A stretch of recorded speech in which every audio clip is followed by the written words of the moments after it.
तो चलिए अब हम जो है क्वेश्चन नंबर 16 को डिस्कस करते हैं।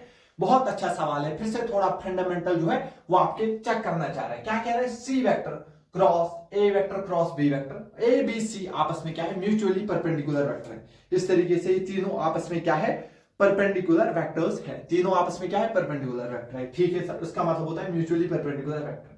और कह रहा है एक तो हमें इसको प्रूव करना है जीरो के बराबर है, उसके बाद हमें बोलना है क्या इसका कन्वर्स ट्रू होगा या नहीं होगा। ये हमारे पास सवाल है। तो प्रूव करना तो बहुत आसान है सर। देखिए आप सी वेक्टर लिख लीजिए, सी वेक्टर क्रॉस, देखो सर जब मैं ए क्रॉस बी लिखूंगा सर वो होगा मैग्नीट्यूड ऑफ ए, ठीक है सर, वो होगा मैग्नीट्यूड ऑफ बी इंटू में साइन ऑफ थीटा, ठीक है सर, इंटू में एन कैप। और जो ये एन कैप होगा, ये जो एन कैप होगा ये हमारे पास ए और बी दोनों के क्या होगा? परपेंडिकुलर। फॉर एग्जांपल ये मेरा क्या है? ए वेक्टर, ये मेरा क्या है सर? B vector. ये ए वेक्टर बी वेक्टर दोनों क्या है? परपेंडिकुलर।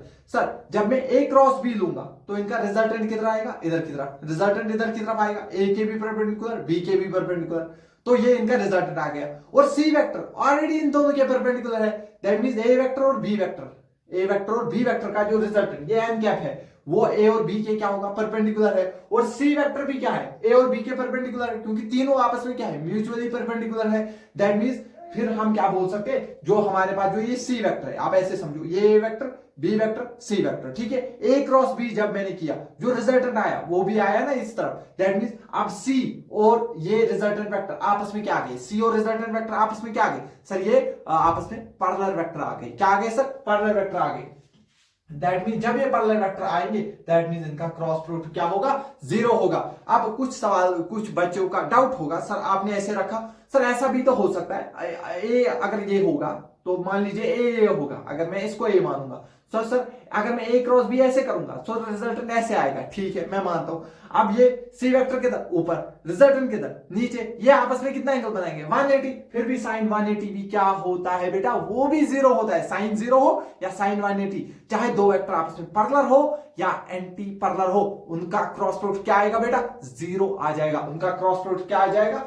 जीरो आ जाएगा। दैट मीन ये जो है जीरो हो गया क्लियरली। यहां से ये जो है इसका आंसर हम क्या लिखेंगे? जीरो, क्योंकि जो है हमारे पास जो रिजल्टेंट वेक्टर है इनका जो है एन कैप है ये पैरेलल आएगा किसके? सी वेक्टर के, इसलिए इनका रिजल्टेंट क्या होगा? जीरो। क्या कन्वर्स जीरो होगा? कन्वर्स मतलब जब भी हमारे पास तीन वेक्टर है होंगे म्यूचुअली परपेंडिकुलर होंगे तो उनका अगर हम इस तरीके से क्रॉस प्रोडक्ट लेंगे तो उनका रिजल्टेंट जीरो होगा। लेकिन क्या हमेशा क्रॉस प्रोडक्ट जीरो होने के लिए तीन वेक्टर्स को आपस में म्यूचुअली परपेंडिकुलर होना पड़ेगा? नहीं, ये नहीं है। दैट मींस का कन्वर्स ट्रू नहीं है। देखो जब भी तीन वेक्टर आपस में म्यूचुअली परपेंडिकुलर होंगे उनका रिजल्टेंट जीरो आएगा। लेकिन हमेशा रिजल्टेंट जीरो होने के लिए जरूरी नहीं कि वो आपस में क्या हो? म्यूचुअली परपेंडिकुलर हो। इनमें से कोई भी दो वेक्टर अगर वो आपस में पैरेलल होंगे दैट मींस उनका क्रॉस प्रोडक्ट जीरो होगा। दो वेक्टर्स का जीरो इंटू जीरो, तो दैट मींस वो जीरो वेक्टर ही आएगा। समझ आ गया?